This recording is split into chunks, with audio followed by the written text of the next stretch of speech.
नमस्कार विद्यार्थी मित्र हो. महाराष्ट्र राज्य माध्यमिक उच्च माध्यमिक शिक्षण मंडळ द्वारा 2020-21 पासून 12वी बोर्डाच्या परीक्षेसाठी नवीन अभ्यासक्रम अंमलात आणलेला आहे आणि नवीन मूल्यमापन पद्धतीमध्ये भौतिकशास्त्र या विषयामध्ये सर्वात महत्त्वाचे प्रश्न असतात ते आहे short answer one type of question. म्हणजे थोडक्यात प्रश्नाची उत्तरे लिहा आणि प्रत्येक प्रश्नाला 2 मार्क असतात. तर यामध्ये कुठलाही प्रश्न विचारला असता त्यामध्ये सुबक आकृती, त्या आकृतीला नामनिर्देशन, डायग्राम, करेक्ट लेबलिंग किंवा 2 मार्कासाठी प्रॉब्लेम असेल, फॉर्म्युला अर्धा मार्क, सबस्टिट्यूशन अर्धा मार्क आणि result with proper unit 1 mark किंवा एखादा लॉ असेल त्या लॉला एक्सप्लेन करा असं म्हटलं तर स्टेटमेंटला 1 मार्क, एक्सप्लेनेशनला 1 मार्क. तर अशा पद्धतीनं आपण शॉर्ट आन्सर टाइप ऑफ प्रश्नाची तयारी करूया. तर चला बघूया शॉर्ट आन्सर टाइप ऑफ. नमस्कार विद्यार्थी मित्र हो. 12वी बोर्डाच्या क्वेश्चन बँकमधील भौतिकशास्त्र या विषयाचा चॅप्टर नंबर 16 सेमीकंडक्टर डिव्हाइस या धड्यातील आपण आज short answer 1 SA1 type of प्रश्न जे की प्रत्येकी 2 मार्काला विचारले जातात. सर्वात अगोदर पहिला जो प्रश्न आहे तो एक सर्किट डायग्रामचा प्रश्न आहे. काय आहे? Draw, what is that question? Draw a neat labelled circuit diagram of full wave rectifier. Draw a neat labelled circuit diagram of full wave rectifier using semiconductor diode. Using what? Semiconductor diode. तर तो circuit बघा कसा आहे. या सर्किटमध्ये इथे आपल्याला AC voltage, this is a signal of what? Alternating current और alternating voltage. Here it will represent a transformer. This is primary of transformer and this is secondary of transformer and it will represent core of a transformer. Here you show the 2 junction diode, diode D1 and diode D2. Anode of diode D1 is connected to point A while anode of diode D2 is connected to what? The secondary point B. While the cathode of 2 diodes, they are made common and that common terminal is connected to one end of load resistance RL whose other end is connected to what? The central tap point C of a transformer. तर इथे labelling करावं लागेल तुम्हाला. सर्किटला 1 mark आणि लेबलिंगला 1 mark. लेबलिंगमध्ये हा काय? Centre tap transformer. This is source of alternating current or alternating voltage. Here this is primary coil PP of center tap transformer, while SS it will represent what? Secondary of a transformer. D1 and D2, these are the junction diode. RL represent load resistance. RL represent what? Load resistance. And here it is connected to ground. And this C will represent the center tap point. आकृती 1 mark, labelling 1 mark. आकृती 1 mark आणि labelling किती? 1 mark. तर चला दुसऱ्या प्रश्नाकडे वळूया, कारण हा इलेक्ट्रिक सर्किटचा चॅप्टर असल्यामुळं 2 मार्काला तुमच्याकडून circuit diagram, labelled circuit diagram हे विचारले जाण्याची शक्यता खूप जास्त असते. तर आता दुसरा प्रश्न काय?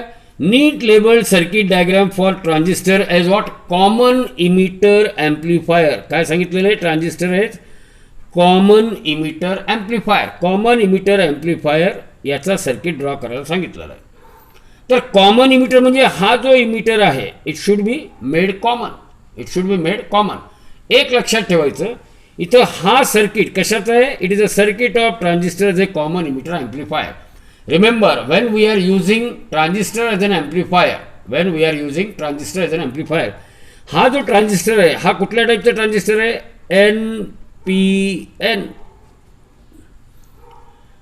And when we are using transistor as an amplifier, then its emitter base junction must be forward bias. Means here P type of base, it must be connected to positive terminal of battery, while N type of emitter, it must be connected to what? Negative terminal of battery. Negative terminal of battery. Here we are having a capacitor which works as a filter. Capacitor, it will filter the AC component and allows only DC component to appear at the output. RL represent the load resistance. RL represent what? Load resistance. IC represent collector current. What this IC will represent? IC will represent collector current. IE represent emitter current and IB represent what? Base current. And IB represent base current. So this is all about the use of transistor as a common emitter amplifier. Use of transistor as a common emitter amplifier. तर ह्या सर्किटला तुम्हाला 2 mark आहे, लक्षात असू द्या. Circuit draw करायचं आणि त्याला लेबलिंग करायचं. सर्किटला 1 मार्क आणि लेबलिंगला किती मार्क असतात? 1 मार्क लेबलिंगला राहील. पुढचा प्रश्न बघूया. काय तिसरा प्रश्न? Question number 3. State any 2 advantages and disadvantages of photodiode. बघा, ॲडव्हान्टेजेसही विचारले, डिसॲडव्हान्टेजेसही विचारले.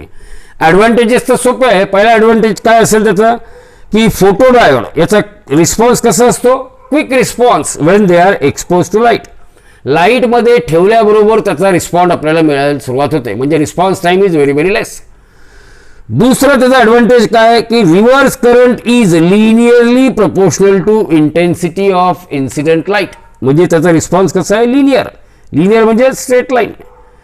Greater the intensity of light, greater is the photo electric current produce. तसंच सो काय सांगता येईल? The reverse current is linearly proportional to intensity of incident light. याला दुसऱ्या शब्दात म्हटलं जातं लिनियर रिस्पॉन्स. पहिला काय? Quick response. दुसरा काय? तो रिस्पॉन्स कसा आहे? Linear. Greater the intensity, quicker is the response. तिसरा, याचा स्पीड ऑफ ऑपरेशन किती आहे? Speed of operation is very very high. चौथा, हा जो फोटोडायोड आहे त्याचा वजन कसा असतो? कमी, लाईट वेट. आणि साईज कसा आहे? कॉम्पॅक्ट, खूप छोटा. छोटा आहे खूप, आणि वेट सुद्धा कसा आहे? कमी आहे. Means we can use it in miniature form of equipment.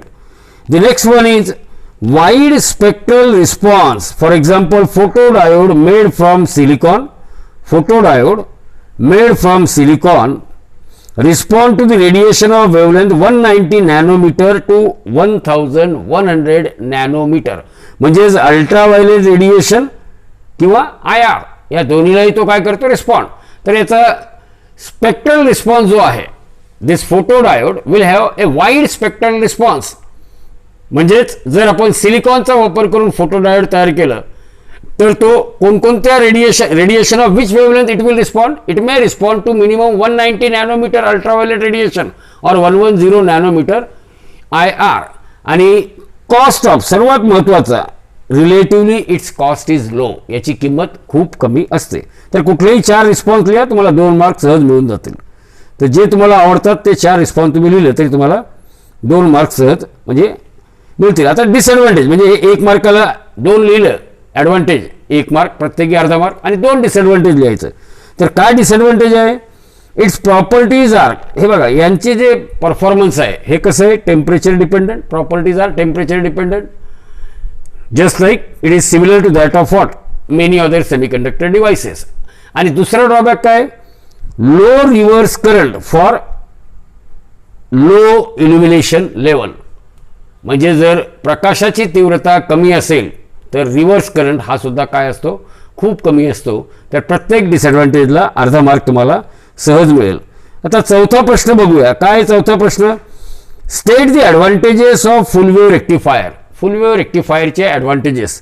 तर सर्वात अगोदर सर्वात महत्त्वाचा ॲडव्हान्टेज काय? In full wave rectifier rectification takes place in both the cycles of AC input. Positive असो का निगेटिव्ह असो, it gets rectified. So full cycle is rectified. Full cycle is rectified. आणि full cycle rectify झालं त्यामुळे efficiency of full wave rectifier is higher than that of what? Half wave rectifier. प्रश्नच नाही. full wave rectifier ची efficiency ही half wave rectifier पेक्षा कशी असेल? जास्त असेल. आणि तिसरा ॲडव्हान्टेज की ripple in full wave rectifier is less. Ripple is less. Ripple म्हणजे आपल्याला स्ट्रेट लाईन मिळण्याऐवजी असं रिपल मिळतात, म्हणजे up and down. So ripple in full wave rectifier is less than in case of what? Half wave rectifier. In case of half wave rectifier. कुठल्याही 2 advantages of full wave रेक्टिफायरला प्रत्येकी 1 mark राहील. पुढचा प्रश्न आपण बघूया. प्रश्न क्रमांक 5. काय आहे? Question number 5. See here, what is that question number 5? Define काय? Define current amplification. Define current amplification factor that is alpha DC and beta DC, alpha DC and beta DC, and obtain the relation between them. And obtain the relation between them. आता alpha DC कसं represent करायचं किंवा कसं define करायचं बघा. Now in case of common emitter amplifier, आपल्याला common emitter amplifier किंवा common emitter configuration मध्ये माहित आहे, काय माहित असतं, कॉमन बेस करंट गेन और current amplification factor alpha DC.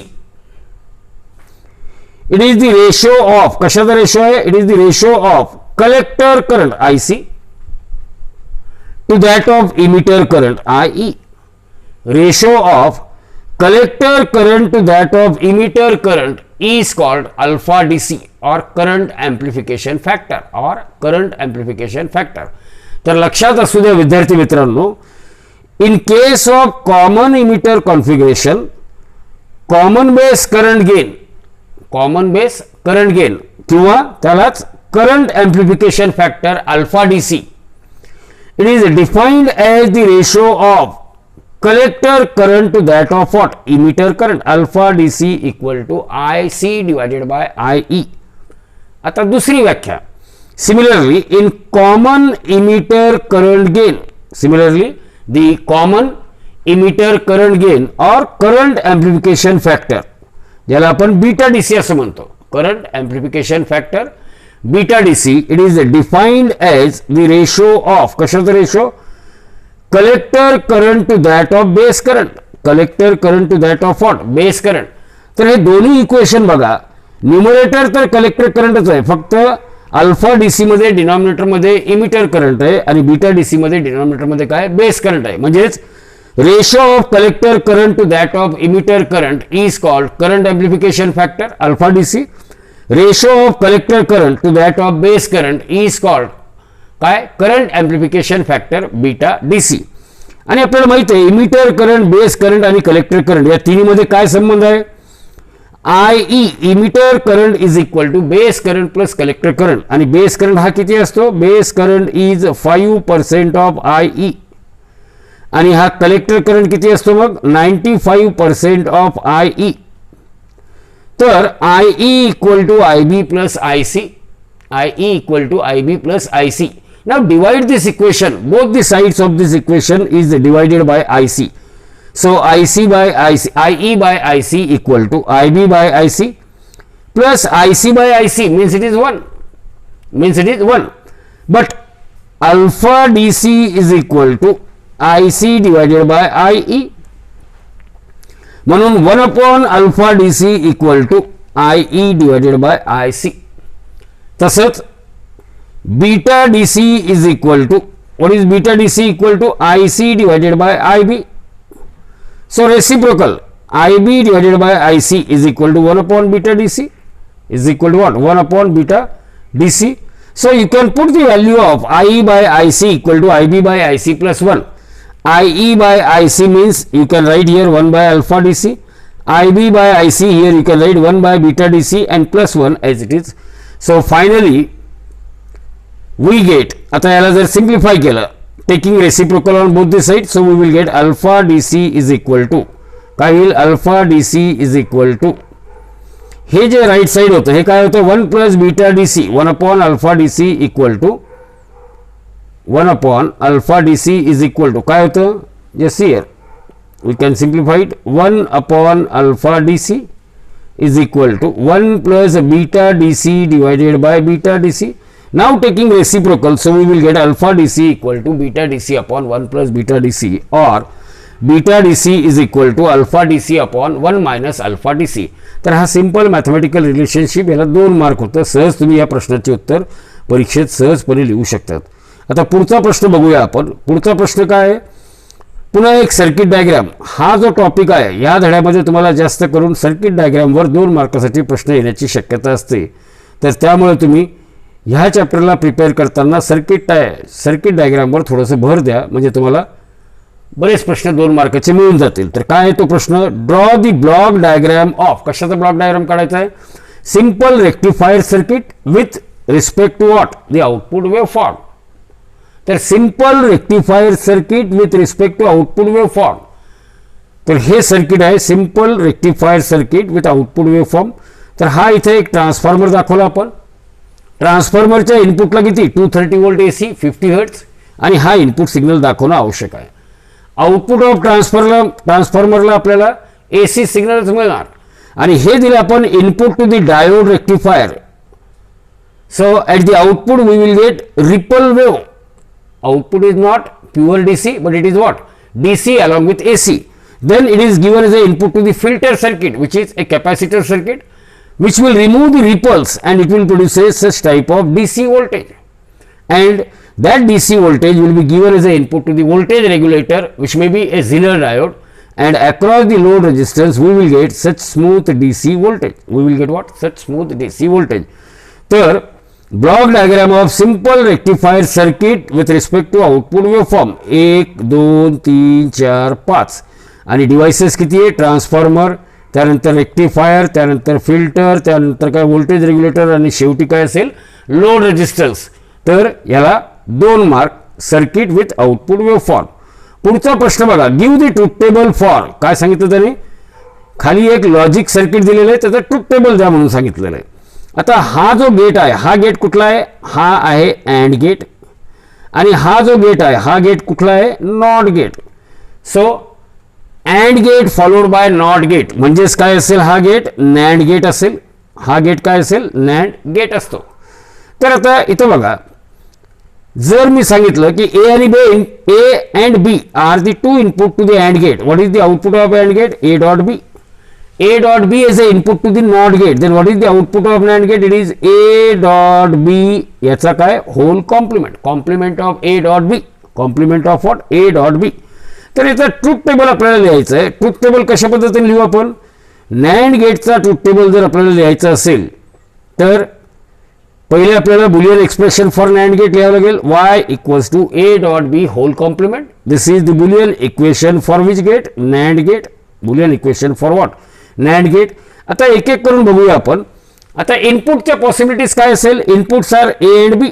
So 4 possibilities are 0 and 0, 0 and 1, 1 and 0 and 1 and 1. When input is 0 and 0, so 0 dot 0 is 0 and complement of 0 is 1. So output is 1. Then the next input is 0 1.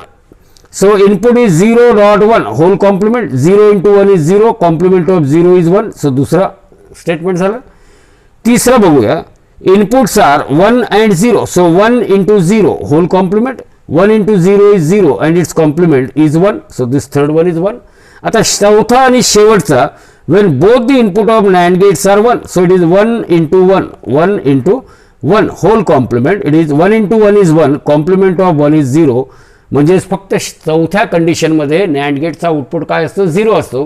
So NAND gate is that gate whose output is 0 only when both or all of its inputs are what? 1. तर हे 2 मार्कासाठी 1 mark get identify करायचा आणि दुसरा mark अर्धा एक mark कशाला असेल? त्याच्या ट्रूथ टेबलला असेल. पूर्ण अर्धा मार्क ट्रूथ टेबलला असेल. धन्यवाद.